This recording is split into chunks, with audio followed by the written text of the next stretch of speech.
هو في ناس كده بتعيش مستنية الفرصة تجيلها، وأول ما تجيلها بتضيعها. والناس في بيت لحم وقت ميلاد المسيح عملوا كده بالظبط، عايشين مستنيين لسنين النبوات تتحقق، عايشين مستنيين لسنين ان المسيح يجي. وفي ملء الزمان في ليلة ميلاد يسوع المسيح بنشوف الأبواب كلها بتتقفل في وشه.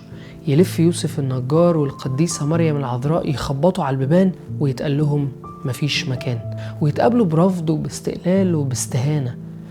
وبتخيل كده لو الناس دول بعد سنين عرفوا ان اللي هم قالوا له لا ورفضوا يستقبلوه ده كان يسوع المسيح الإله الحي اللي هم أصلا مستنيين ويجي يخلصهم من خطاياهم ويديهم حياة أبدية، يا ترى هيكون إحساسهم إيه؟ هيكون ندمهم قد إيه؟ بس برجع أقول برضو هم رفضوه وهم مش عارفين، رفضوا وهم مش فاهمين. لكن الغريب بقى واللي يزعل بجد إن إحنا بنرفض وبنقفل بيباننا وبنقفل قلوبنا وإحنا عارفين كويس قوي إحنا بنرفض إيه وبنرفض مين. واللي حصل زمان لسه بيحصل لحد دلوقتي. مكتوب كده: هانذا واقف على الباب وأقرع، إن سمع أحد صوتي وفتح الباب أدخل إليه وأتعشى معه وهو معي. يسوع واقف على باب حياتك النهاردة وبيخبط ومستنيك.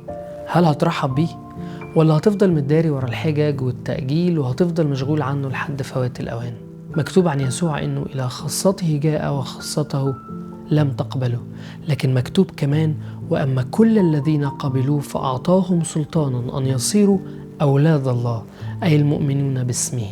قوم خد السلطان ده، قوم انضم لعيلة الله، خلي العيد ده يبقى نقطة تحول في حياتك، وقوم افتح بيبانك للمسيح.